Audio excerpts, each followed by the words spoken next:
The एङ्गलमा स्वागत छ। म ऋषि खतिवडा। द एङ्गलमा हामी तपाईँ हाम्रो चासो र समसामयिक विषयमा एकजना अतिथिसँग कुराकानी गर्छौँ। विशेष गरी पछिल्लो समय मधेस केन्द्रित दलहरूको विषयमा आज हामी कुराकानी गर्दैछौँ र उनीहरू बीच देखिएको एक तरिकाको द्वन्द्वका विषयमा पनि वास्तविकता के हो भन्ने विषय तपाईहरूमाझ प्रस्तुत गर्दैछौँ। र उपराष्ट्रपति निर्वाचनलाई लिएर मधेस केन्द्रित दलहरू पछिल्लो समय अझै विभाजित भएको अवस्था देखिएको छ। यो अवस्था किन आयो र यसको निराकरण कसरी होला भन्ने विषय आजको मूलभूत प्रश्न हो र यही मुद्दालाई लिएर यही विषयलाई लिएर प्रश्न पार्नका लागि हामीले स्टुडियोमा आमन्त्रण गरेका छौँ जनता समाजवादी पार्टीका नेता मनिष सुमनलाई। सर, स्वागत छ यहाँलाई। हजुर, धन्यवाद। मधेस केन्द्रित दलहरूको टुटफुटको श्रृङ्खला कहिले अन्त्य नहुने भयो है? अहिले त कतै कुनै फुटेको थाहा भएन त, अहिले त जुटेकै छौँ जस्तो लाग्छ। तपाईँहरूले त्यसो भन्दै गर्दा रामसाहेब प्रसाद यादवलाई चाहिँ उपराष्ट्रपति बनाउने चर्चा थियो, त्यो त पुरा नहुने जस्तो देखियो नि त। फेरि 100% पुरा हुन्छ। रामसाहेब प्रसाद यादवजी 3 गते बेलुकासम्ममा यो देशको तेस्रो उपराष्ट्रपति चुनिँदै हुनुहुन्छ। यसमा कुनै दुई मतै छैन। सत्ता गठबन्धनको समर्थन छ। सत्ता गठबन्धनकै त्यसमा पहिला 8 दल थियो, 9 दल भयो, अहिले 10 दलको समर्थन छ। त्यहाँ भएर शङ्का नगरे हुन्छ, रामसाहेब प्रसाद यादवजी जित्दै हुनुहुन्छ। त्यसमै जनमत पार्टीले पनि उठाएको छ ममता झालाई। तपाईँहरू 10 दल राष्ट्रपतिको निर्वाचनमा एकजुट भएका पार्टीहरू भित्रैबाट उठेको छ। अझै तपाईँहरूले त 2 जनालाई पनि उठाउनु भएको छ। त्यसभित्रको विभिन्न होला, कानुनी अल्झनका कारण होला, तर ममता झाको विषयलाई त नजरअन्दाज गर्न मिल्दैन नि त। अब 2 जनावाला हाम्रो जनता समाजवादी पार्टीको तर्फबाट दोस्रो उम्मेदवार जुन हामीले दिएका थियौँ, तपाईँले भने जस्तै त्यो सावधानी अपनाउने उद्देश्यका साथ दिएका थियौँ। तपाईँलाई 27 गते उम्मेदवारी दर्ता थियो उपराष्ट्रपतिको। 26 गते प्रमुख निर्वाचन आयुक्तले होइन म त तेरो उम्मेदवारी नै दर्ता गर्दिनँ भन्ने एक प्रकारको अन्तर्वार्ता, प्रेस विज्ञप्ति, त्यही आशयको भनाइहरू भन्न थालिसकेपछि हामी सावधानीपूर्वक माननीय प्रमिला यादवजीको उम्मेदवारी दर्ता गराएका थियौँ, जुन हिजै उहाँले विज्ञप्ति निकालेर फिर्ता लिएको, निष्क्रिय भएको र उनको समर्थन रामसाईजीलाई रहेको उहाँले घोषणा गरिसक्नुभयो। अब त्यसको कुनै अर्थ छैन। समय अभावका कारण हामीले निर्धारित समय सीमाभित्र निर्वाचन कार्यालय पुग्न सकेनौँ, तर पछि पनि घोषणा मार्फत उहाँले फिर्ता लिएको छरपष्ट छ। रह्यो हाम्रै गठबन्धनबाट ममता झाजीको उम्मेदवारी हो, त्यो चाहिँ चासोको विषय छ। मलाई विश्वास छ ममता झाजीले पनि प्रमिला यादवजीकै सिको गरेर उहाँले पनि आफ्नो उम्मेदवारी फिर्ता लिनुहुनेछ। कारण के छ भने जनमत पार्टी सत्ता गठबन्धनको एउटा महत्त्वपूर्ण अङ्ग हो। कति महत्त्वपूर्ण अङ्ग हो भने देख्दा 10 पार्टी लाग्छ, तर 10 पार्टीको कुनै अर्को घटक सरकारमा सामेल छैन। जनमत पार्टीको अब्दुल खानजी खानेपानी मन्त्रालय लिएर सामेल हुनुहुन्छ। जनमत पार्टीमा सिकेजीको ठुल्दै जयकान्तजी राष्ट्रिय योजना आयोगमा सदस्य हुनुहुन्छ। मध्य प्रदेशमा त उहाँ हामीसँगै, हाम्रै नेतृत्वमा उहाँ विभिन्न मन्त्रालयहरूमा सुशोभित हुनुहुन्छ। तसर्थ अरू गठबन्धनका अरू दल जसले भावनाले समर्थन मात्र गरेका छन्, तपाईँलाई सामेल छैनन् मन्त्री परिषदमा, तर सिके राउजी त सामेल हुनुहुन्छ।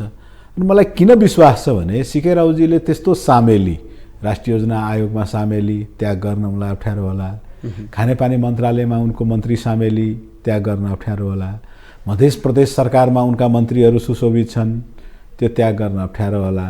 जित्दै नजित्ने चुनावको लागि यत्रो त्याग गर्नुहुन्छ, यति तपाईँलाई हरास गर्नुहुन्छ भन्ने जस्तो कुबुद्धि त उनलाई नहोला। म त्यो विषयमा आउँछु। उपराष्ट्रपतिको त्यो विषयमा धेरै कुराकानी विश्वास छ उहाँ फिर्ता लिनुहुन्छ। अलिकति त्यो विषयमा अहिले फेरि जोडिने हाम्रो योजना नै रहेको छ। यो विषयमा हामी जोडिने नै छौँ। अहिले वर्तमान अवस्थामा चाहिँ जनता समाजवादी पार्टी आफ्नो राजनीतिक हैसियत कुन स्थानमा छ जस्तो लाग्छ? जनताले जे हैसियत दिएको छ त्यही हो। हाम्रो हैसियत भनेको सङ्घीय संसदमा 5औँ 6औँ ठुलो दल हो, मध्य प्रदेशमा हामी दोस्रो तेस्रो ठुलो दल हो। हाम्रो हैसियत भनेको जनताले जे हामीलाई दिएको छ हामीले त्यसलाई स्वीकार गरेका छौँ। मङ्सिर 4 गतेको निर्वाचनबाट हामीले प्राप्त जनमतलाई स्वीकार गरेरै राजनीतिलाई अगाडि बढाइरहेका छौँ। त्यो हैसियतमा तपाईँहरूलाई जुन अधिकार दिएका छन् अथवा तपाईँहरूलाई जुन जनमत दिएका छन्, तपाईँहरू आफ्नो काम आफ्नो कर्म चाहिँ प्रष्ट रूपले गर्नुभएको छ अथवा मधेसी एजेन्डाहरू जुन मूल मुद्दाहरू लिएर हिँड्नुभएको छ त्यसलाई चाहिँ कहिले स्थायित्व दिन सक्नुहुन्छ? त्यसो भए समयक्रम छ। तपाईँलाई एउटा कुरा भनिहालौँ, जनता समाजवादी पार्टी र हाम्रो पार्टीको अध्यक्ष उपेन्द्र यादवकै खातिर होला यो देशमा आज सङ्घीयता छ, प्रादेशिक सभाहरू छन्, प्रदेश सरकारहरू छन्। नभए सबैलाई थाहा छ अन्तरिम संविधान 2063 जारी भइसक्दा पनि 20-20 हजार 17-17 हजार मान्छेलाई बलिवेदीमा चढाएको नेकपा माओवादीले पनि त्यो संविधानमा अन्तरिम संविधानमा सङ्घीयता लेखाउन छुटाएको थियो। त्यो मधेस आन्दोलनकै उपादेयता हो कि आज संविधानमा सङ्घीयता उल्लेख छ र उल्लेख मात्र छैन, आज प्रदेश सभाहरू पनि प्रादेशिक सिस्टममा हामी गइसक्यौँ। म आफै प्रदेश सभामा सदस्य छु भनेपछि हामी यहाँसम्म पुग्नु भनेको जनता समाजवादी पार्टी र त्यो मधेस आन्दोलन सबभन्दा ठुलो श्रेय त हामीले ती वीर शहीदहरूलाई दिनुपर्दछ। त्यसपछि त्यो राजनीति गर्ने ती दललाई भन्ने हो भने हामीले यहाँसम्म पुर्याइसकेका छौँ। र यो तपाईँले समकालीन कुरा गर्नुभयो होला, प्रचण्डजीको सरकारको न्यूनतम कार्यक्रम जुन ओलीजीले प्रस्तुत गर्नुभएको थियो त्यो न्यूनतम कार्यक्रमलाई पनि तपाईँले पढेर हेर्नु हुन अब त्यसको खासै औचित्य छैन, किनकि प्रस्तोता ओलीजी नै अब म यो सरकारप्रति समर्थन राख्दिनँ फिर्ता लिन्छु भनेर फिर्ता भइसक्नु भएको छ। नभए जनता समाजवादी पार्टीको प्रयास, जनता समाजवादी पार्टीको कबुल त्यही न्यूनतम साझा कार्यक्रममा देख्न सकिन्छ। हामी अझै पनि यो संविधानलाई संशोधन गर्न उद्यत छौँ, नागरिकता समस्याको सर्वकालीन समाधान गर्न उद्यत छौँ।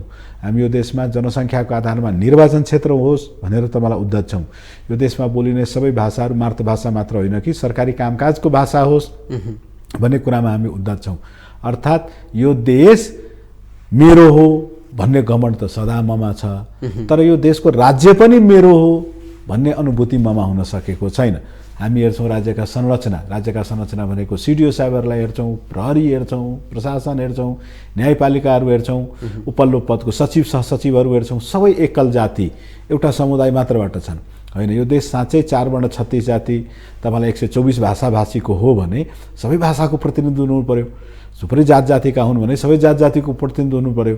अर्थात् काठमाडौँमा बस्ने केही ठुला ठालुहरूको मात्र होइन कि पहाड कुना कान्दरा कि देहात कि मधेसका ती अन्तिम बिछोड गाउँहरूमा बस्नेहरूलाई पनि यो राज्य पनि मेरो हो, जसरी उसले देश मेरो हो भनी गर्व गरी हिँड्छन् त्यसरी नै राज्य पनि मेरो हो भनेर गर्व गर्ने अवस्था भनेको संविधानमा तिनको भावना उल्लेख गरिदिनु पर्यो। हामीले त्यसै अनुरूप संविधान संशोधनका लागि अझै पनि सत्ता गठबन्धनहरूसँग सामेल छौँ, उद्धत छौँ, लागि परेका छौँ। तपाईहरूले यो जातीय राजनीतिको कुरा गर्दै गर्दा क्षमताको आधारमा हुने व्यक्तिको क्षमतालाई चाहिँ कहिले अगाडि ल्याउने, क्षमताले अगाडि ल्याउने कि जातीय आधारमा अगाडि ल्याउने? ऋषिजी, तपाईँको प्रश्न एकदम सही छ।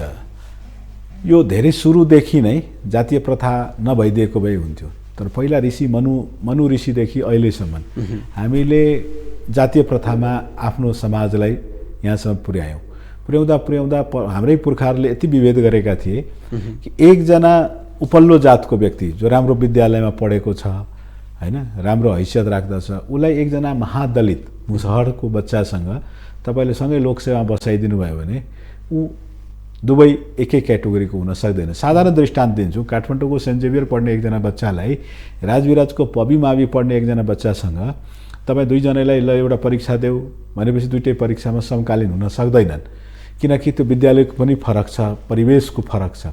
त्यही भएर हामीले कल्पना गरेको त्यो आरक्षण व्यवस्था, समावेशी समानुपातिकताको व्यवस्था त्यही भएर हो म पनि त्यो समानुपातिक हुनुपर्दछ, आरक्षण हुनुपर्दछ भन्दा एउटा कुरा के भन्न नछुटाउँछु भने त्यो भनेको एउटा निर्धारित समयभित्र 25 वर्षसम्म मात्र हामीले यो आरक्षण गरौँ, जातीय आधारमा आरक्षण गरौँ, तर 25 वर्षपछि फेरि सब योग्यताको आधारमा गरौँ। कहिलेकाहीँ मलाई पनि उदेक लाग्छ, एकजना ब्राह्मणको छोरो 80 नम्बर ल्याउँछ तर ऊ पास हुन्छ कि हुँदैन, तर एकजना दलितको छोरो 60 नम्बर ल्याउँछ, उसलाई त 20 नम्बर त दलित भएकै नाताले उसलाई ग्रेस दिइँदो रहेछ।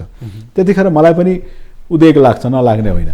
तर हामीले केही दिन मात्र त्यो पीडा गऱ्यौँ भने, सहयौँ भने समाज एक रूपमा आउँछ। 25 वर्षपछि त्यो आरक्षणको व्यवस्था, त्यो समावेशिताको व्यवस्था हटाउनु पर्छ। त्यसपछि 100% योग्यताको आधारमा लिनुपर्दछ। तर हामी आफै हाम्रै पुर्खाहरूले त महिला होस् न त उपल्लो पदमा पुग्नै सक्दैनस् भनेर आज महिलालाई आरक्षण दिएका हौँ। महिला दिदीबहिनीहरू, तिमी दलित हौ, तिमी त उपल्लो तहमा पुग्नै सक्दैनौ, भन्दै तिमी मधेसी हौ, तिम्रो त यो देशमा उपल्लो तहमा पुग्नै सक्दैनौ भनेपछि हामीले नै त्यो समानुपातिक समावेशिताको व्यवस्था गऱ्यौँ। र आज रिजर्भेसनको आधारमा तपाईँ हेरिरहनु भयो होला, तपाईँलाई सभामुख उपसभामुखमा पनि उपल्लो पद मात्र होइन, तपाईँ लोकसेवाको त्यसमा पनि निर्वाचन प्रणालीमा निर्वाचनमध्येकै समानुपातिक निर्वाचन प्रणालीमा मेयर रूप मेरो स्थानीय निकायको निर्वाचनमा यो त राजनीतिक भयो। तपाईँलाई प्रशासनिक सेवामा पनि देखिरहनु होला, बढुवामा लोकसेवाको परीक्षाहरूमा त्यो समानुपातिक समावेशिता जुन आएको छ, आज समाजका सबभन्दा अन्तिमका ती व्यक्ति जसलाई हामीले हिजोसम्म तपाईँलाई मान्छे नै गनेनौँ, हामी तपाईँले पनि होला, हाम्रै पुर्खाले पनि होला, ती मान्छेलाई पनि आज राज्यको मूल धारमा आज महिला पनि सिडिओ हुन पाएका छन्। हिजोसम्म त तिमी महिला छौ, तिमी सक्दैनौ भनेर सिडिओ भन्न दिँदै थियो। त्यही आरक्षणको व्यवस्थाले उनी पुग्नु भएको छ। आज दलित व्यक्ति पनि तपाईँ सचिव सहसचिव हेर्नुहुन्छ, हिजो त तिमी दलित छौ, तिमी त पढ्नै सक्दैन, तिमीलाई जागिर दिन तिम्रो कामै फोहोर फाल्नु हो भन्ने जस्तो कुरो गर्नुहुन्थ्यो। त्यही भएर हो यसको पक्ष लिँदा एउटा सावधानी अपनाउँछु, एक दिन जुन दिन समाज एक रूपतिर गइहाल्छ त्यो दिन व्यवस्था हटाइदिनु पर्दछ, अन्यथा यो अति आवश्यक व्यवस्था हो समाजलाई एक रूप बनाउनको लागि। अब अर्को कुरा, तपाईँहरूले उठाउँदै आएको नागरिकताको विषयमा संसदले पठायो, राष्ट्रपति कार्यालय अल्झाइदियो होइन, फेरि त्यो विषय फेरि संसदमै फर्किँदैछ। अब यो मुद्दालाई लिएर चाहिँ तपाईँहरू अझै बढी एकजुट हुनुपर्ने अवस्था छ। यो मुद्दालाई अगाडि कसरी लानुहुन्छ? नागरिकता समस्या ठुलै समस्या हो, बहुत ठुलो समस्या हो। एक त यो नागरिकता थुप्रै देशहरूमा छन्, तर हाम्रो देशमा अलिक बढी नै जटिल छ। राष्ट्रियताको हिसाबले हेर्ने हो भने त्यो जटिलता सुन्दर पनि छ, तर एकजना फ्लेक्सिबिलिटीको हिसाबले हेर्ने हो भने त्यो नागरिकताको जटिलता तपाईँलाई दुबर छ।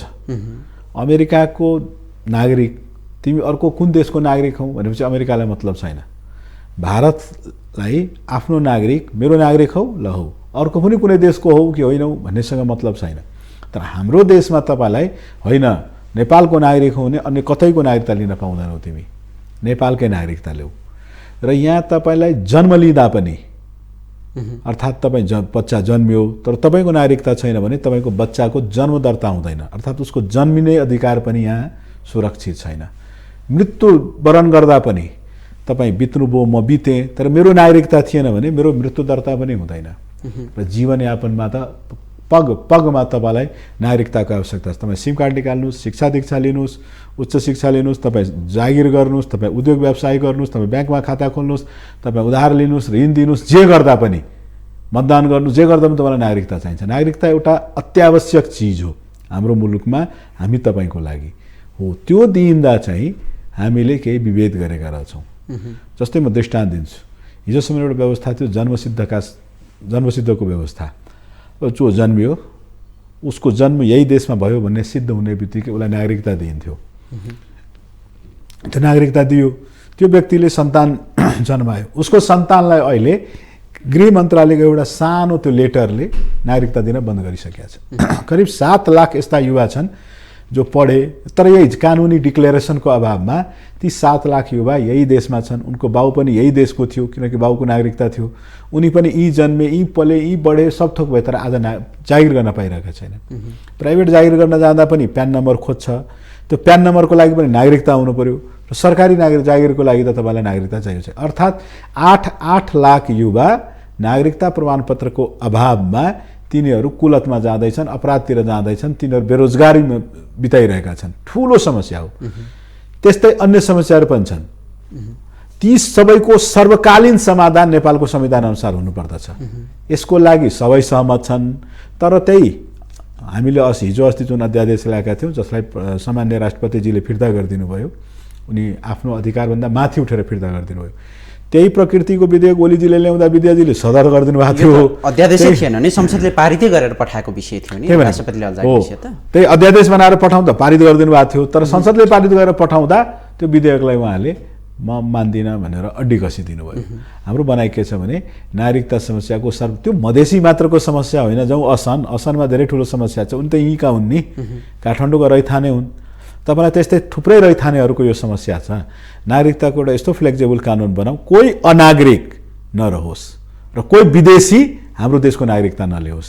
त्यो कानुनलाई पुनर्संरचना गर्न, पुनः लेखन गर्न आवश्यक छ। मधेसमा यो कुरा हेर्ने भने तपाईँ आफैले दिएको तथ्याङ्क अनुसार 8 लाख व्यक्ति अनागरिक बनेका छन्। तर यो बिचमा तपाईँहरू मधेस केन्द्रित दलहरू, विशेष गरी नागरिक उन्मुक्ति पार्टी, जनमत पार्टी, लोकतान्त्रिक समाजवादी पार्टीले कार्यगत एकता गर्ने भनेर भनेका छन्। लोकतान्त्रिक समाजवादी लगायतका पार्टी एकजुट हुँदै गर्दा समाजवादी पार्टी चाहिँ अहिले छुट्टिएको छ अथवा सामेल नगर्ने भन्नेको कुराहरू आइरहेको छ होइन। तपाईँहरूलाई छुट्याउँदै गर्दा उनीहरूले चाहिँ किन कार्यगत एकता गरे होला? यस्तो जुन परिस्थिति बनिरहेको छ नागरिकताको विधेयकको विषयमा झन् एकजुट हुनुपर्ने बेलामा तपाईँहरूलाई किन यसरी उनीहरूले एक ठाउँमा ल्याउन सकेनन् अथवा तपाईँहरू जानु भएन? तपाईँलाई डिस्क्लोज गरौँ मैले आज तपाईँभन्दा पहिले कहीँ बोलेको थिइनँ, म पहिलोचोटि बोल्दैछु। रेशम चौधरीजीसँग मेरो हिजो संवाद भएको थियो। उनी नागरिक उन्मुक्ति पार्टीका संरक्षक र सर्वेसर्वा हुनुहुन्छ। उहाँले पनि भन्नुभएको छ हामी यो सिकेको पछाडि लाग्दैनौँ, हामी उपराष्ट्रपति निर्वाचनमा गठबन्धनको पक्षमा हुन्छौँ र गठबन्धनको उम्मेदवार रामसाहेब प्रसाद यादवलाई सहयोग गर्छौँ। यस्तै कुरा लोसपाका नेताहरूले पनि भनेको मैले सुनेको छु। मेरो भनाइ के छ भने नि 2-3 दिन अगाडि एउटा भ्रमात्मक आएको थियो कि हामी 3वटा पार्टी कार्यगत एकता गऱ्यौँ। त्यो कार्यगत एकता खास गरेर उपराष्ट्रपति निर्वाचन प्रयोजनको लागि गर्नुभएको छ, अन्य केही छैन। 2 लाइन मात्र लेखेको छ त्यसमा, हामी निम्न पार्टीहरू कार्यगत एकता गऱ्यौँ, त्योभन्दा बढी लेखेको छैन। त्यो उपराष्ट्रपति प्रयोजनको लागि एउटा ईर्ष्या के छ भने नि यो देशमा खास गरेर मधेसको सबभन्दा साङ्गठनिक पार्टी, अनुशासित पार्टी र कार्यकर्ताको एउटा ठुलो पङ्क्ति भएको पार्टी जसपा हो। त्यहाँ कसैलाई पनि राजनीति गर्नु छ भने अथवा स्पेस खोज्नु छ भने अथवा आफ्ना मूल मान्यता सिद्धान्तलाई त्यहाँ इम्प्लिमेन्ट गर्नु छ भने, त्यहाँ भिड्नु छ भने उसले जसपालाई नै केन्द्रबिन्दुमा राख्नुपर्ने हुन्छ। मैले के देखेँ भने यो सिकेजीको गल्ती, उहाँ ब्रह्मा मात्र हुनुहुन्छ। मैले उहाँलाई पनि निवेदन गरिसकेको छु। 4 दलले अहिलेको यो 8 दल 10 दल गठबन्धन मध्ये प्रमुख 4 दलले, ती भनेको नेपाली काङ्ग्रेस, नेकपा माओवादी केन्द्र, नेकपा एकीकृत समाजवादी र जनता समाजवादी पार्टी नेपाल, यो 4 पार्टीले साबिकमा एउटा निर्णय गरिसकेका थियो। त्यो निर्णय भनेको नेपाली काङ्ग्रेसले प्रस्तावित गरेको व्यक्ति यो मुलुकमा राष्ट्रपतिको उम्मेदवार हुने र जसपाले प्रस्तावित गरेको उपराष्ट्रपतिको उम्मेदवार हुने, यो निर्णय उहाँहरूलाई पचेन। तिमीले मलाई किन सोधेनौ? म पनि त यो गठबन्धनमा छु, मेरो मान्छे त मन्त्री यही छ, म सानो भएर नसोधेको हो भन्ने एउटा रिस र आवेगमा मात्र उहाँले उपराष्ट्रपतिको उम्मेदवारी दिनुभएको छ। तँलाई देखाइदिन्छु भन्ने एउटा आवेगमा मात्र दिनुभएको छ। उहाँलाई मेरो के एउटा जिज्ञासा छ भने यो आवेग तपाईँले जसपाकै विरुद्ध देखाउनु पर्यो? नेपाली काङ्ग्रेसले प्रस्तावित गरेको बेला तपाईँले देखाउनु भएन त? समय अनुकूल देखाउनुपर्छ, बचकाना देखाउनु हुँदैन। नेपाली काङ्ग्रेसले राष्ट्रपतिको पदमा एकजना व्यक्तिलाई प्रस्तावित गर्दा उनी निर्वाचित पनि भए, त्यतिखेर त यो आवेग देखाउनु भएन। उहाँहरूले काउन्टर उम्मेदवारी त दिनु भएन, तर जसपाको बेला उहाँहरूले काउन्टर उम्मेदवारी दिनुभयो। यसको कारण के छ भने त्यही मधेसमा हामी केन्द्रमा छौँ, जनता समाजवादी पार्टी केन्द्रमा छ, साङ्गठनिक हिसाबले, कार्यकर्ताको पङ्क्तिको हिसाबले, विचार नीति सिद्धान्तको हिसाबले, त्यहाँको जनबलको हिसाबले, अनि हामीसँग कसरी उसको स्पेस खोसौँ भन्ने कहिलेकाहीँ लुछाछुडी चलिरहन्छ। अहिले भ्रममा परेर जनमत पार्टीले हामी विरुद्ध पनि उम्मेदवारी दिएको छ। म त अझै विश्वास राख्छु चुनावको 1 घण्टा पहिले भए पनि ममता झाले एउटा विज्ञप्ति निकाल्नुहुन्छ, रामसाहेब प्रसाद यादवलाई समर्थन गरेको छु भनेर। सुन्नु होला। विशेष गरी उपेन्द्र यादवसँगको टसललाई लिएर 72मा सीके राउत विजय हुनुभएको थियो करिब दोब्बर मतले, होइन? यो टसल, यो द्वन्द्वलाई चाहिँ अहिले संसदमा पनि देखाएको अथवा वर्तमान राजनीतिमा पनि देखाएको हो भनेर सामान्य भाषामा बुझ्दा हुन्छ? त्यति इम्याच्योर्ड हुनुहुन्छ भन्ने मलाई लाग्दैन। मङ्सिर 4 गते निर्वाचन सम्पन्न भयो। 4 गते उपेन्द्र यादवजी र सीके राउतजी एउटै निर्वाचन क्षेत्रबाट भिड्नुभयो। कोही विजय भए, कोही पराजय भए। हामी पराजय भयौँ, जनता समाजवादी पार्टी पराजय भयो। हामीले त पराजय स्वीकार पनि गरिसक्यौँ, तत्पश्चातका कार्यहरू गर्दैछौँ। तर उहाँहरू विजय हुनुभयो, उनको विजयलाई पनि हामीले बधाई दिइसक्यौँ। उहाँ विजित भएर आज राजनीतिमा पनि एक प्रकारको अवस्था उहाँहरूले सिर्जना गर्नुभएको छ। हाम्रो उनीसँग केही, तर त्यो चुनावको तुस जीवनभरि राखिरहनु त दिगो राजनीतिको लक्षण देखिन्न। चुनावमा हामी पराजय भयो, बरु हामीमा तुस हुनु पर्थ्यो। हामीमा त उनीप्रति कुनै तुस छैन। उनी त हाम्रा सँगै पार्टी हुन्, गठबन्धनमा सँगै छौँ। उनका साथीहरू हाम्रै मन्त्री परिषदमा, मधेस प्रदेशको हाम्रै नेतृत्वमा मन्त्री परिषदमा हुनुहुन्छ। हाम्रो त केही तुस छैन, हामीले त अङ्कमाल गर्न खोज्यौँ।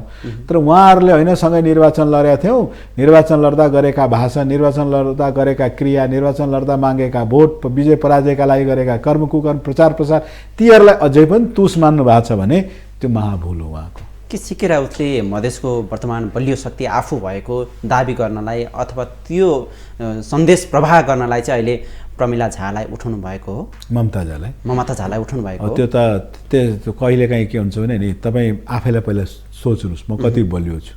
कहिलेकाहीँ एकदम सानो जीवले धेरै ठुलो जीवसँग भिड्न गयो भने मृत्युवरण मात्र गर्नुपर्छ। अहिले जनमत पार्टीले जसरी हामीसँग भिड्न उम्मेदवारी दिनुभएको छ यसलाई हामीले धेरै सिरियसली लिएका छैनौँ। गणितले भन्छ उहाँको समर्थित दलहरूको मतभार जोड्ने हो भने जाबो 2500-3000 पुग्छ र हामीलाई समर्थित पार्टीहरूको मतभार जोड्ने हो भने करिब 35-34 हजार जति पुग्छ। 26,500 मतभारमा उपराष्ट्रपति निर्वाचित हुनेछन् भनेपछि हामी सहजै निर्वाचित हुँदैछौँ। उहाँ जमानतै जफत हुने गरी किन निर्वाचन लड्दै हुनुहुन्छ यो उहाँलाई सोध्नुहोस्। त्यसका दुष्परिणामहरूलाई पनि उहाँले कल्पना गर्नुभएको छैन। त्यसका दुष्परिणाम भनेको गठबन्धनमा बस्ने तर गठबन्धनको आधिकारिक उम्मेदवारलाई नमान्ने भनेपछि के उहाँ गठबन्धन छोड्दै हुनुहुन्छ? के उहाँ खानेपानी मन्त्रालय त्याग गर्दै हुनुहुन्छ? के उनको दाइले के भन्छ राष्ट्रिय योजना आयोगबाट हट्दै हुनुहुन्छ? के उनका दौतरीहरू मध्य प्रदेश सरकार त्याग गर्दै हुनुहुन्छ? भनेपछि ठुलै त्यति कुबुद्धि नहोला। त्यही भएर मैले पटक पटक निवेदन गरेको छु उहाँहरू 1 घण्टा पहिला भए पनि आफ्नो उम्मेदवारलाई फिर्ता गर्नुहुन्छ। कि त गठबन्धनमा रहने हो भने फिर्ता गर्नुपर्छ स्वाभाविक हो उम्मेदवार, नत्र हो भने बाहिरिन। स्वाभाविक गठबन्धनमा रह्यो भने एउटा अनुशासन हुन्छ, एउटा नर्म्स हुन्छ, त्यो नर्म्सहरूलाई पालन गर्दै बस्नु पर्यो। गठबन्धनको आधिकारिक उम्मेदवारको विरुद्ध म त होइन म त प्रतिस्पर्धा गर्छु कि गर्छु, मैत्रीपूर्ण गर्छु त यो गर्छु त त्यो गर्छु भन्नु भनेको बचकाना हो, बालहट हो। तपाईँ पक्का भन्न सक्नुहुन्छ रामसाहेब प्रसाद यादव उपराष्ट्रपति बन्न सक्नुहुन्छ? लेखेर राख्नुहोस्, म साइन गरिदिन्छु। 100% भन्छु रामसाहेब प्रसाद यादवजी यो मुलुकको तेस्रो उपराष्ट्रपति बन्दै हुनुहुन्छ। त्यस्तो हो भने 12 क्षेत्र नम्बर 2बाट रामसाहेब प्रसाद यादव विजयी हुनुभएको थियो। उहाँ उपराष्ट्रपति भएपछि त्यहाँबाट राजीनामा दिनुपर्छ। यसको मतलब के संसदमा फेरि उपेन्द्र यादव तपाईँहरूको पार्टी अध्यक्ष प्रवेश गर्दै हुनुहुन्छ भन्ने कुरा हो? अहिले हामी पुरैका पुरै उपराष्ट्रपतिको निर्वाचनमा केन्द्रित छौँ। 12 को 2 नम्बर अहिले रिक्त भइसकेको छैन। औपचारिक रूपले 12 को 2 नम्बरको प्रतिनिधि सभा पद रिक्त भइसक्दा त्यहाँ एउटा योग्य उम्मेदवार हामी दिनु हाम्रो कर्तव्य पनि हो, राजनीतिक दायित्व पनि हो। जनता समाजवादी पार्टीले एउटा योग्य उम्मेदवार त्यहाँ दिन्छ। अहिले हामीले फलानो चिलानो यो यादव त्यो उपेन्द्र भनेर हामीले निर्णय गरिसकेका छैनौँ। त्यही भएर त्यस के काल्पनिक आधारमा के अन्तर्वार्ता थियो? होइन, यो विषय त तपाईँहरू परिपक्व राजनीति गर्ने पार्टीले त यो व्यक्तिलाई उठाउन सक्छु भन्ने हिसाबले त बहस छलफल त्यो छलफलै प्रारम्भ भएको छैन। तर एउटा कुरा के छ भने नि उपेन्द्र यादवजी प्रतिनिधि सभामा नहुनु संहिता पक्षधरको लागि एउटा ठुलै खटकको कुरा हो। सबैलाई खट्किएको छ। उपेन्द्र यादवजी संसदमा हुँदा संहिता पक्षधरको बल र उपेन्द्र यादवजी संसदमा नहुँदा आज राजावादीहरू जितेर जानुभएको छ। तपाईलाई यो संविधानै मान्दिनँ भन्ने पनि जितेर जानुभएको छ। शपथ चाहिँ यही संविधानको खानुहुन्छ, संसदमा उठेर यो संविधानलाई तथानाम गाली गर्नुहुन्छ। मन्त्री परिषदमै गएर तपाईलाई हामी यो गणतन्त्र चाहिँदैन भन्नुहुन्छ, जबकि यही गणतान्त्रिक व्यवस्थामा यही बहुदलीय व्यवस्थामा उहाँहरू सर्भाइभ गरिरहनु भएको छ। यो अवस्थामा उनको अभाव खट्केको जरुर छ। अब त्यो खट्केकै खातिर उहाँलाई प्रतिनिधि सभामा फेरि पुर्याउने उद्देश्यका साथ तपाईँले भनेको निर्णय हुँदैन भने पनि होइन, हुन सक्छ त्यो निर्णय। तर हाम्रो ध्यान अहिले उतातिर गएकै छैन। हामी पुरा अहिले उपराष्ट्रपति निर्वाचनमा आधिकारिक उम्मेदवारलाई निर्वाचित गराउनुतर्फ केन्द्रीकृत छौँ। तत्पश्चात 12/2 मा पुनर्निर्वाचन उपनिर्वाचनको निर्वाचन आयोगबाट कार्यसूची आएको बेला, तालिका आएको बेला हामी त्यहाँ पनि उम्मेदवारी दिन्छौँ। सरसर्ती सुनिन्छ जस्तो ममता झालाई त्यहाँ उठाउनुको अर्थ चाहिँ सीके राउतले चाहिँ आफ्नो पार्टीको तर्फबाट त्यो द्वन्द्व त उसलाई चाहिँ कम गर्न अथवा संसदमा चाहिँ उपेन्द्र यादवको उपस्थिति नहोस् भन्ने हिसाबले चाहिँ रणनीतिक रूपमा चाहिँ ममता झालाई उठाएको हो भन्ने कुरा चाहिँ बाहिर आएको भएर चाहिँ यो कुरालाई मैले स्पष्टता खोज्न। यस्तो सानो चित्त उहाँले राख्नु सिकेजीले राख्नु भएको छ भने यसको प्रष्टीकरण पनि सिकेजीसँगै सोध्नुहोस्। म जनता समाजवादी पार्टीको प्रवक्ता परे, सिकेजीको दिलमा घुसेर मलाई थाहा छैन उनको मनका कुराहरू। किन भयो होला यस्तो द्वन्द्व चाहिँ? किन रह्यो तपाईँहरू बीचको द्वन्द्व आउने अवस्था चाहिँ? किन मुद्दामा एक ठाउँमा रहनुपर्ने तपाईँहरू? हाम्रो तर्फबाट त कुनै द्वन्द्व छैन। मैले अघिदेखि निवेदन गरेँ हाम्रो तर्फबाट कुनै द्वन्द्व छैन। उहाँको तर्फबाट उनलाई के तोष छ भन्ने कुरोको प्रष्टीकरण उहाँ दिनुहुन्छ। उहाँलाई पनि बोलाउनुहोस् न, कहिले सोध्नुहोस्। हाम्रो तर्फबाट कुनै प्रकारको तुस छैन। हाम्रो त सङ्घीय पार्टी हो। जस तपाईँहरू यसमा तुस नभए पनि उहाँहरूको व्यवहारबाट, राजनीतिक व्यवहारले तपाईँहरू असन्तुष्ट चाहिँ पक्का हुनुहुन्छ। अब त्यो सन्तुष्टि असन्तुष्टि उहाँहरू जबरजस्ती भिडै गर्नुहुन्छ भने त्यो दिन मध्य प्रदेश सरकार हामी पुनर्गठन गर्न सक्छौँ, त्यो दिन देखाउँला। अहिले खासैको तुस छैन, हाम्रो कुनै तुस छैन उहाँहरूप्रति। के भन्छन् पछिल्लो समय तपाईँहरू विशेष गरी उपराष्ट्रपतिकै निर्वाचनलाई लिएर चाहिँ विभिन्न भेटघाटहरू भइरहेको होला होइन? यो अवस्थालाई चाहिँ तपाईँहरूलाई चाहिँ मिलाउनलाई चाहिँ माथि ठुला दलहरू भनिएका दलहरू चाहिँ किन मिलाउन असफल रह्यो त? त्यसो भए उहाँहरूलाई त फिर्ता गराउनु पर्थ्यो होला। छ त, समय छँदैछ। निर्धारित समयभित्र समय अभावका कारण फिर्ता लिन सक्नु भएन होला। त्यो त हामीले नै सावधानीपूर्वक दिएको अर्को उम्मेदवारले पनि निर्वाचन कार्यालय जान सक्नु भएन समय अभावका कारण। तर पछि विज्ञप्ति निकाल्नुभयो। रामसाई प्रसाद यादवजी जनमत पार्टीका मतदाताहरूसँग पनि मेसेज गरेर, सबैलाई पर्सनली फोनै गरेर, भोइस कल पठाएर, उनकै कार्यालयमा गएर हाम्रो उपेन्द्र यादवजीले बजाप्ते पत्राचारै गरेर सिकेराउजीलाई नै चिठी लेखेर हाम्रो उम्मेदवार रामसाई प्रसाद यादवजीलाई मतदान गर्नुहोस् भनेर आग्रह गरेका छौँ। मान्नुहुन्छ होला उहाँ? यो गोप्य मतदान पनि हो। विशेष गरी यो गोप्य मतदानमा जसले जसलाई पनि हाल्न सक्छ, यो स्वाभाविक प्रक्रिया पनि हो। नेकपा एमाले अष्टलक्ष्मी साक्यलाई उठाएको छ। यो मत कतै उता रूपान्तरण होला भन्ने डर छैन तपाईँहरूलाई? हुँदैन। अनुशासित तपाईँलाई एकदम थोर मतदाता छन्, 885-86 जना, 84 जना छन्, 81 जनासम्म उपस्थित हुन सक्छन्। एकदम थोर मतदाता छन्। सबै मतदाता दलीय आधारमा छन्, कुनै न कुनै दलका सदस्य छन्। एकदम थोरै जना स्वतन्त्र हुनुहुन्छ, अन्यथा सबैजना कुनै न कुनै दलका सदस्य छन्। र सो दलले गरेको निर्णय अनुसार नै, जसरी नेपाली काङ्ग्रेसले निर्णय गरिसकेका छ, माओवादी केन्द्रले निर्णय, सबै पार्टीले निर्णय गरिसकेका छ। त्यही भएर निर्णय गरिसकेको खातिर दलले भनेकै दलको निर्णयअनुसार नै मतदान गर्नुहुन्छ। राष्ट्रपतिको निर्वाचन त भर्खर 25 गते सक्यो, त्यहाँ त कतै कुनै क्रस भोट भएन, यताको उता भएन। त्यही भएर यसपटक पनि हुँदैन, विश्वास राख्नुहोस्। हुन गोप्य त गोप्य नै, गोप्य रहनु पनि पर्छ, यसमा व्हिप लगाउनु पनि पर्दैन, स्वतन्त्र रूपले सबैलाई मतदान गर्न दिनुपर्छ। तर दलीय व्यवस्था रहेकोले मत त्यतिकै छरपष्ट देखिन्छ। मैले त्यतिकै भनेको होइन 34-35 हजार हाम्रो मत पुग्छ भनेर, हामी देखिरहेका छौँ। अब सरकार गठनको विषयको कुरा पनि छ। तपाईँहरू सरकारमा रहनु भएको छैन, कहिले जानुहुन्छ? सरकारले पहिला विश्वासको मत ल्याओस्।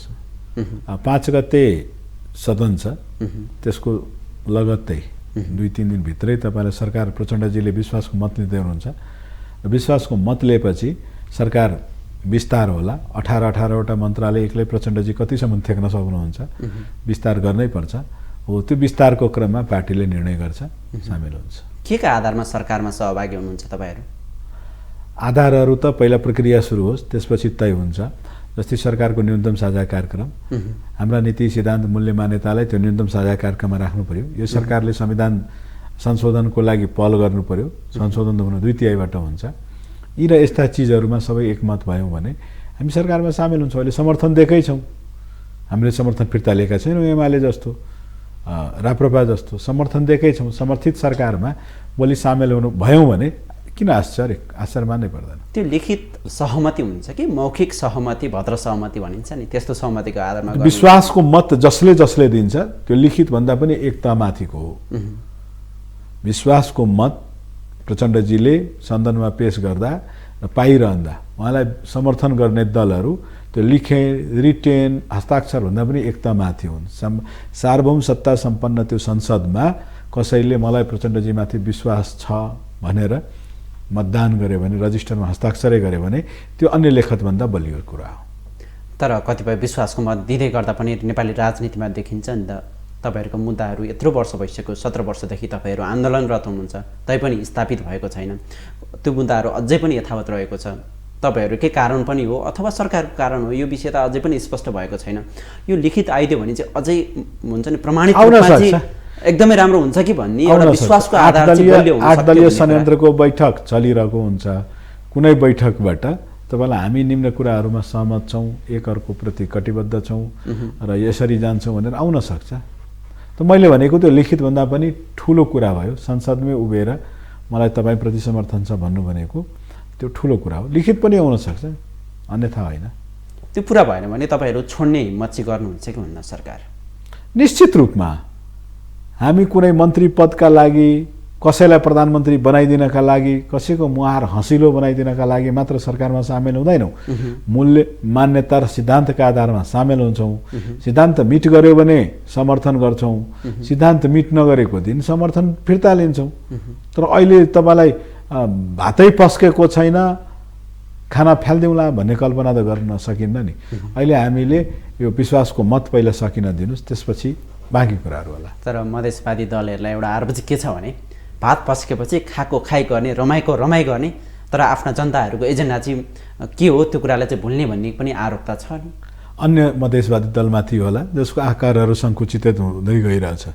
जनता समाजवादी पार्टीलाई जनताले धेरै माया गर्छ, त्यही भएर हामीले पनि कसरी आलोचना गरेको छ भने हामीले त्यसलाई प्रसादको रूपमा लिएका छौँ। जो प्रति आस्था हुन्छ, रिस र आवेग पनि उही प्रति हुन्छ। म प्रति एकदम आस्था छ भने मैले कहिले कुनै गलत काम गरेको बखत मेरो पुतला पनि दहन हुन सक्दछ। त्यही भएर यो स्वाभाविक प्रक्रिया हो। हामीसँग धेरै आशा राख्नु, हामी प्रतिको अगाध स्नेह र मायाको रूपमा हामीले लिएका छौँ र त्यो अटुट राख्छौँ, विश्वास गर्नुहोस्। तर जसपाको बारेमा तपाईँले यसरी बोल्दै गर्दा पनि 15 वर्षदेखि तपाईँहरूको पार्टीको अधिवेशन भएको छैन, होइन? यो विषयमा चाहिँ के उपेन्द्र यादवको मात्र पार्टी हो र भन्ने पनि चर्चा हुन्छ कि त्यहाँ मनिष सुमानले नेतृत्व गर्न सक्दैन, अथवा अशोक राईले अथवा मोहम्मद इस्तियाक राईले नेतृत्व गर्न सक्दैन जसपालाई भन्ने पनि प्रश्न उठिरहेको छ। साँच्चै कि तपाईँहरूको पार्टी अधिवेशन आन्तरिक पार्टीलाई चाहिँ बलियो बनाउन, सुदृढ बनाउनलाई चाहिँ किन कमजोर बन्दै हुनुहुन्छ तपाईँहरू? जनता तपाईँलाई निर्वाचन ऐन कानुन अनुसार नै हाम्रो पार्टी पनि चलेको छ। 15 वर्ष भएको छैन, थोरै समय भएको छ। तर विगतको समयमा पार्टी एकीकरण हुँदा, एकीकृत पार्टी एकीकरण भएको मितिले निर्धारित मितिमै तपाईँलाई अधिवेशन हुन्छ। हामीले चैत्र 27, 28 र 29 गते, यही चैत्र 27, 28 र 29 गते यहीँ काठमाडौँमा पार्टीको विधान अधिवेशन घोषणा गरेका छौँ। विधान पारित भइसकेपछि सो विधान अनुसार लगत्तै तुरुन्तै 2-3 महिनाभित्रै बर्खाभन्दा पहिले पार्टीको महाधिवेशन पनि हुन्छ। नयाँ नेतृत्व पाउँछ कि उही यथावत? त्यो त कार्यकर्ताले जसलाई चुन्छ। महाधिवेशन आफैमा धेरै ठुलो लोकतान्त्रिक विधि हो। तपाईँलाई चुन्ने डेलिगेट पनि आफै कार्यकर्ताबाट चुनेका हुन्छ। त्यो डेलिगेटले पनि महाधिवेशन प्रतिनिधि चुनेको हुन्छ र त्यो महाधिवेशन प्रतिनिधिले महाधिवेशनमा नेतृत्वलाई चुने काम गर्छ। अर्थात् यी सबै प्रक्रिया लोकतान्त्रिक विधिले हुने भएकोले तत्क्षण देखा जाला। चैतमा हुने तपाईँहरूको पार्टीको विधान अधिवेशन भन्नु पनि के विषयमा अथवा तपाईँहरूको विधानमा कसरी के कुराहरू आउन सक्छ, नयाँ विषय के हुन सक्छ, यो पनि अलिकति प्रश्न पारिदिनुहोस्। पार्टी सङ्घीय लोकतान्त्रिक गणतन्त्र व्यवस्थाप्रति अटुट छ। पार्टी संहिताप्रति पनि अत्यन्त अगाध विश्वास राख्दछ। हामीले विधानमा उल्लेख गरेका कुराहरू विधानमा अहिले कल्पना गरेका अथवा साथीहरूले सुझाव दिए हुन विधान मस्यौदाको एउटा समिति बनेको छ जसको संयोजक उपेन्द्रजी हुनुहुन्छ र सदस्यहरू थुप्रै साथीहरू छन्। ती साथीहरूले त्यसको मस्यौदा गर्दै हुनुहुन्छ, आफैमा बैठक पनि गर्नुहुन्छ, मस्यौदा गर्नुहुन्छ। त्यो मस्यौदा विभिन्न जिल्लाहरूमा विभिन्न सरकारवालाहरूसँग छलफल रच्छन्। त्यो मस्यौदाका केही बुन्दा मैले मात्र भनेको। हामी तपाईँलाई देशमा समावेशी समानुपातिकताको लागि, प्रदेश सरकारहरूलाई बलियो बनाउनको लागि, स्थानीय सरकारहरूलाई बलियो बनाउनको लागि, काठमाडौँको केन्द्रीकृत संरचनालाई विकेन्द्रित गर्नको लागि कटिबद्ध छौँ। यी सबै कुराहरू हामीले विधानमा उल्लेख गर्नेछौँ। पार्टी पनि तपाईँलाई आर्थिक रूपले पनि आत्मनिर्भर कसरी हुन्छ, हामी आफ्नै पार्टी लेभललाई पनि त्यहाँ संस्थागत गर्नेछौँ। पार्टीका सबै पदाधिकारीहरू अहिले तपाईँले भने जस्तै उपेन्द्र यादव मात्र नेतृत्व भन्ने जस्तो छैन। अध्यक्ष मात्र होइन कि सबै पदका पदाधिकारीहरूलाई पनि कार्यशैलीमै तिनका अधिकार र दायित्व प्रष्ट लेख्ने गरी, तिनका काम कर्तव्य अधिकार पनि प्रष्ट, सबै कार्यकर्तालाई पार्टीप्रति उत्तरदायित्व बनाउने हिसाबका साथ हामीले विधान तयार गर्दैछौँ, हेर्दै जाउँ। त्यो विधानप्रति वृहत छलफल पश्चात 27, 28, 29 गते हामी नयाँ विधान आम जनसमक्ष प्रस्तुत गर्छौँ। अलिकति तपाईँहरूको पार्टी राजनीति अथवा यो प्रतिनिधि सभा सदस्यको मृत्युको विषयमा कुराकानी गरौँ। सहनाज रहमानको निधन भएको छ।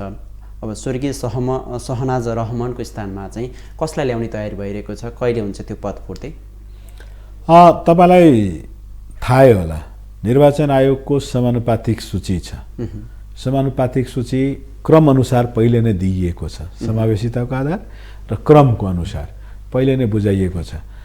ठ्याक्कै मलाई याद भएन को उनी पछि हुनुहुन्छ, तर निर्वाचन आयोगमा पेश गरेको त्यो समानुपातिक सूचीको क्रमअनुसार नै हामीले नयाँ साथीको नाम दिन्छौँ। सहनाज रहमानजी एकजना अत्यन्त शालीन स्वभावका पार्टीका ठुलै सिनियर लिडर हुनुहुन्थ्यो। उनको असामयिक निधन भयो। उनको निधन भएपछि निर्वाचन कानुन अनुसार नै उनी पछिको दोस्रोलाई हामीले सिफारिस गर्नुपर्ने हुन्छ। अहिले तुरुन्तै किन गर्न रोकिएको छ भने अहिले सिफारिस गर्यो भने उनी मतदाता हुन पाउनुहुन्न, किनकि राष्ट्रपति र उपराष्ट्रपति निर्वाचनको मतदाता नामावली एकैचोटि अस्ति नै निर्वाचन आयोगले प्रकाशित गरिसकेको छ। अहिले फेरि नयाँ सदस्य आयो भने त्यो मतदाता नामावलीमा इन्क्लुड हुँदैन। त्यही भएर हामीले अलि अल्छी गरेका हौँ। यो उपराष्ट्रपति निर्वाचन सके पश्चात तुरुन्तै हामीले निर्वाचन आयोगलाई समानुपातिक सूची प्रतिनिधि सभामा साविकमा पेश गरेको समानुपातिक सूचीमा दिएका क्रमानुसारको अर्को साथीको नाम सिफारिस गर्नेछ र उनी सांसद हुनेछन्। अब प्रदेशतिर जाउँ।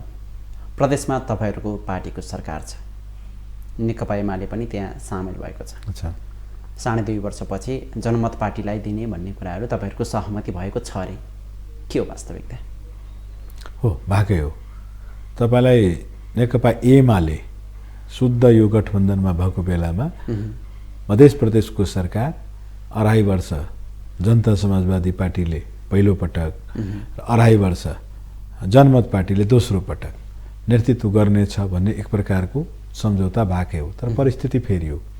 अब त्यो गरिरहँदा नेकपा एमाले पनि थियो, फेरि नेकपा एमाले केन्द्रको सत्ता गठबन्धनबाट गइसकेका छन्।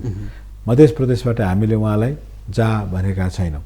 उहाँहरू आफै म त बस्दिनँ, म त जान्छु, तेरो सरकारप्रति मेरो समर्थन रहेन उहाँले भन्नुभएको छ भने त्यो अवस्थामा मात्र हामीले उहाँहरूलाई रिक्त मान्छौँ। हामी निकालेका छैनौँ, जहाँ पनि भनेका छैनौँ। अहिले त्यहाँ समर्थितै हुनुहुन्छ। तर तपाईँले भने जस्तै 2.5 वर्ष सहमति चाहिँ भएको। अब कहिले त्यो विषयलाई केन्द्रमा चाहिँ यति ठुलो टसल जस्तो देखिन्छ, तल मिलेर बस्न कसरी सकिरहनु भएको छ, कसरी भइरहेको छ त समाज? जनताको जनादेश हो ऋषिजी। जनताले कुनै पनि एउटा दललाई कुनै प्रदेशमा पनि र सङ्घमा पनि र तिमी नै 5 वर्ष सरकार चलाऊ भनेर मङ्सिर 4 गतेको निर्वाचनमा जनादेश दिएनन्। जनताको मतादेश नै यही हो। अब त्यो गलत हो सही हो त्यसको विवेचना पहिला पछि कहिले गरौँला, तर मतादेश नै यही हो। 5 वर्षसम्म मिलेर हिँड है। जसरी कुन्तीले युधिष्ठिरलाई भनेका थिए, जे ल्यायो मिलेर बाँड, त्यस्तै हामीलाई मिले। अर्थात् दुईवटा दल काङ्ग्रेस एमालेलाई मिसाइदिनु भयो भने एउटा परिस्थिति हुन्छ, अन्यथा कुनै दुईवटा मात्र दल मिलेर पनि यहाँ तपाईँलाई सरकार बनाउन सकिरहेको छैन। हामी यो 5 वर्षसम्म एउटा स्थिरता दिनको लागि पनि यो लोकतान्त्रिक व्यवस्थालाई संस्थागत गर्न प्रतिनिधि सभा चाहिन्छ र त्यो प्रतिनिधि सभालाई आगामी 5 वर्ष जीवित राख्नको लागि पनि स्थिर सरकार दिनको लागि यो धेरैभन्दा धेरै दल मिसाएर मात्र सरकार बनाउन बाध्य छौँ। अब त्यही बाध्यताको परिणाम भन्न सक्नुहुन्छ। यो जनताले दिएको जनादेश हो, हाम्रो रहर होइन। त्यही भएर मिलेर सरकार चलाउनु पर्दछ। यो त जनताको जनादेश भयो। तर केन्द्रमा चाहिँ किन मिल्न सक्नु भएन त? फेरि मिलेकै छ, केन्द्रमा सबै मिलेका छ। उपेन्द्र यादवको टसल र सिके राउत बिचको टसल त देखिन्छ, त्यो तल चाहिँ किन देखिन? माथि के सत्ताका लागि मात्र हो कि भन्ने पनि आशंका मिलियो कुराहरू यो संसारले सोधेको प्रश्न। मैले फेरि निवेदन गरेँ ऋषिजी, हाम्रो तर्फबाट सिकेजी प्रति कुनै टसल छैन। र सिकेजीलाई हाम्रो प्रति के तोष छ, हाम्रो विरुद्ध किन उम्मेदवारी दिनुभयो भन्ने कुरो त सिकेजीले जवाब दिनुहुन्छ। उनको मनको कुरो मैले जान्ने कुरो होइन। हाम्रो तर्फबाट उनीप्रति कुनै द्वेष छैन। हाम्रो तर्फबाट नेपाली काङ्ग्रेस, माओवादी केन्द्र, तिनीहरू पनि राजनीतिक प्रतिस्पर्धी हुन् नि। हिजोका दिनमा मिलेर जाउँ। जनमधेसवादी दलहरूलाई त हामीले के आग्रह गर्छौँ भने तिमीहरू आफूलाई वैकल्पिक शक्ति भन्छौ, परिवर्तनका लागि आएका छौ, जाउँ गठबन्धन गरौँ, कार्यगत एकता गरौँ, सके दलै एकीकरण गरौँ। हिजो पनि दल एकीकृतै थियो। मधेसका सबै दल मिलाएर तपाईँलाई जनता समाजवादी पार्टी बनेको हो। राजपा र तत्कालीन सङ्घीय समाजवादी एकीकरण भएर त्यसमध्ये अब 2-4 जना छुटेर जानुभयो, बाँकी त सबै सधैँ सँगै छौँ। ओलीले अध्यादेश ल्याउँदा, राजनीतिक दल सम्बन्धी अध्यादेश ल्याउँदा तपाईँहरू एक ठाउँमा आएको पार्टी फेरि विभाजित हुनुभयो। मैले सुरुमै अब लाएँ र अन्तिममा पनि हामी भएका कारण तपाईँहरू मिल्ने, यो टुट्ने, यो फुट्ने यो अवस्थाले गर्दा तपाईँहरूको मुद्दा साह्रै कमजोर भएको भन्ने कुराहरू आइरहेको छ। अब तपाईँहरू आफै मै हो, मभन्दा अरू ठुलो कोही पनि छैन भन्ने अहमताले पनि यो अवस्था आएको हो कि के हो? वास्तवमा मधेस केन्द्रित दलहरूको भावना के हुन्छ र यो खाले स्थिति आउँछ? अलिकति प्रश्न पारिदिनुहोस् न। ऋषिजी, प्रष्ट छौँ हामी। खास गरेर मधेसवादी दलहरूमध्ये, हुन त जनता समाजवादी पार्टी राष्ट्रिय पार्टी हो, हाम्रो हिमाल पहाड सबै ठाउँमा सङ्गठन छ। तर मधेसको दृष्टिकोणबाट हेर्ने हो भने त्यहाँको सबभन्दा जेठो दल हौँ हामी। उमेरको हिसाबले पनि जेठो, पहिल्यै गठित भएको पार्टी, र ल्याकतको हिसाबले पनि जेठो। धेरै मतदातालाई आफूतर्फ के भन्छ आकर्षित गर्न सकेको पार्टी जेठो पार्टी हो। जेठो पार्टीको हैसियतले तपाईँलाई थाहै होला मङ्सिर 4 गतेको निर्वाचनमा पनि तत्कालीन लोकसभालाई हामीले निवेदन गरेका थियौँ सँगै चुनाव लडौँ, उहाँहरू मान्नु भएन। किन मान्नु भएन यो कुरो त उहाँलाई थाहा होला। त्यस्तै अहिले पनि हामी सबै मधेसवादी दलहरू एउटै गठबन्धनमा छौँ। प्रचण्डजीलाई प्रधानमन्त्री बनाउन लोकसभा पनि जनमत पनि नागरिक उन्मुक्ति पनि सबैले समर्थन गरेको छ। हामीले मात्र त गरेका छैनौँ, सबैले गर्नुभएको छ। त्यही भएर सत्ता गठबन्धन पनि हामी सँगै छौँ। तर पनि यो उपराष्ट्रपति निर्वाचन मात्रको बेला जनमत पार्टीका नेताहरूमा केही हामी विरुद्ध तुस देखियो। त्यो के तुस हो त्यो हामी पनि पत्ता लगाउँदैछौँ। तपाईँले पनि भेट्नुभयो भने सोधिदिनु होला। नभए मङ्सिर 4 पछि कुनै पार्टी फुटेको छैन, हामी फुटेका छैनौँ। यो अस्तित्व जनताले मङ्सिर 4 गते नै दिइसक्या हो। त्यही भएर त्यही अस्तित्वमा छ। तर तपाईँहरूलाई चाहिँ जनताले अनुमोदन गर्ने पुराना जति पनि व्यक्तिहरू हुनुहुन्छ, उपेन्द्र यादव, राजेन्द्र महतो लगायतका नेताहरू जति नाम सुनिन्थ्यो मधेसवादी दलहरूका नेताहरू, शीर्ष नेताहरू, विजय कुमार गच्छेतारकै नाम पनि भन्दा पनि फरक पर्दैन। हुन त उहाँ काङ्ग्रेसको व्यक्तित्व हुनुहुन्छ। तपाईँहरू पुराना पार्टीहरूका पुराना नेताहरूलाई चाहिँ जनताले अनुमोदन नगरेको पनि देखियो नि त मङ्सिर 4 मा, होइन? अनुमोदन त गरेको छ त। अब निर्वाचन हार्नु जित्नु आफ्नै ठाउँमा छ। निर्वाचनै सबै थोक हो भन्ने पनि छैन। निर्वाचन सबै थोक होइन। निर्वाचनले जनताले चाहिँ विश्वास नगरेपछि पटक पटक संसदमा पुर्याउने, तर तपाईँहरूले काम नगर्ने, आफ्ना एजेन्डाहरूमा प्रस्तुत नहुने, सत्ता लिप्सामा मात्र लाग्ने लगायतका आरोपले त अनुमोदन नगरेका। निर्वाचन एउटा विशेष माध्यम हो अनुमोदन गर्ने। कुनै पनि नेतालाई निर्वाचित गराएपछि अनुमोदन गर्ने एउटा विशेष माध्यम हो निर्वाचन। तर निर्वाचन मात्र अन्त्य हो भन्ने छैन। जयप्रकाश नारायण भारतीय समाजवादी आन्दोलनका त्यत्रा ठुला नेता थिए, उनी जीवनमा कहिले चुनाव लडेनन्। हामीका पनि थुप्रै यस्ता छन् जो चुनाव लड्दैनन्। मोहन वैद्यजी लड्नुहुन्न त, तर पनि हामी बिच तपाईँलाई आदरणीय नै हुनुहुन्छ उहाँ। त्यस्तै थुप्रै नेता छन्। त्यही भएर चुनाव अनुमोदन गर्ने एउटा माध्यम हो, तर अन्तिम चाहिँ सत्य होइन त्यो हो। यो निर्वाचनमा तपाईँले भने जस्तै मधेसका केही नेताहरूले पराजय भोग्नु भएको छ। जनतै न हो, दिन देख्दा देख्दै निर्वाचन आइहाल्छ। त्यही भएर पछि पनि देखाउँला। अहिले अनुमोदन गर्नुभएको छैन। हाम्रै नेतालाई पराजय भोग्नु पऱ्यो सिकेराउजीसँग, हामी स्वीकार गरेका छौँ त्यो पराजयलाई। कोही विजय भएको छ भने विजितलाई पनि हामीले स्वीकार गरेका छौँ। यो दैनन्दिनी हो, खासै ठुलो कुरा होइन। राजनीतिक इतिहासमा तपाईँले धेरै सङ्घर्ष गर्नुभएको छ र म यो अन्तिम प्रश्न पनि तपाईँलाई सोध्दैछु। अब उपराष्ट्रपतिको निर्वाचन लगतै नेपाली राजनीति कसरी अगाडि बढ्ला, सरकारले कसरी काम गर्ला, जनतालाई के देला? आशा गर्नु बाहेक अर्को छैन। हुन त यो स्टुडियोभन्दा बाहिर गएर हामी चिया पसल पान पसलमा गयौँ भने यो तरलता फैलाइदिने, यो देशै समाप्त भयो, आर्थिक अवस्था इन्ड भयो, आर्मी आउँदैछ, राजा फेरि आउँदैछ भन्नेहरू पनि भेट्छन्। तर त्यसरी नेगेटिभ सोच्न मलाई समय पनि छैन, मेरो ध्यान पनि जाँदैन। सकारात्मक मात्र सोच्छु। सकारात्मक यो छ, अब यो सरकार प्रचण्डजीको सरकारले विश्वासको मत लिएला। उपराष्ट्रपति निर्वाचनपछि विश्वासको मत लिएपछि मन्त्री परिषद गठन पुनर्गठन त्यो चलिरहला र यही सरकारले आगामी 5 वर्षसम्म तपाईँलाई प्रतिनिधि सभालाई काम कर्तव्य गर्छ, सरकार चलाउँछ, देशमा स्थिरता दिन्छ, दिनु पनि पर्दछ। यही सरकारले कि यही गठबन्धनले? यही गठबन्धनले। प्रधानमन्त्रीका पात्र त पछि सहमतिको आधारमा फेर्न सकिन्छ, तर यही गठबन्धनले। हामी तपाईँ यो सत्ता गठबन्धन चलाउँदा मात्र होइन कि जनताले दिएको जनादेशलाई हामीले स्वीकार गर्नुपर्दछ। हाम्रो देश छरछिमेकको देशभन्दा धेरै पछाडि छौँ, उन्नति हुन सकेका छैनौँ। यहाँ एमाले खेल्ला भन्ने पनि लाग्दैन तपाईँलाई? त्यसो भए यस बिचमा खेल्न त सकिहाल्छ नि एमाले। एमालेको कामै त्यही हो। एमाले त सबभन्दा उनको एउटै ध्येय छ, गठबन्धन कसरी टुट्छ। हामी समयको अन्तिममा छौँ। आज हामी एमालेमा खासै प्रवेश पनि गरेका छैनौँ र स्टुडियोसम्म आइदिनु भयो, त्यसको लागि तपाईँलाई धेरै धेरै धन्यवाद। मौका दिनुभयो, तपाईँलाई पनि धेरै धेरै धन्यवाद। दर्शकवृन्द, आजको लागि द एङ्गलको निर्धारित समय सकिएको छ। तपाईँलाई हामी न्युजसँग निरन्तर जोडिरहनेछौँ। नमस्कार।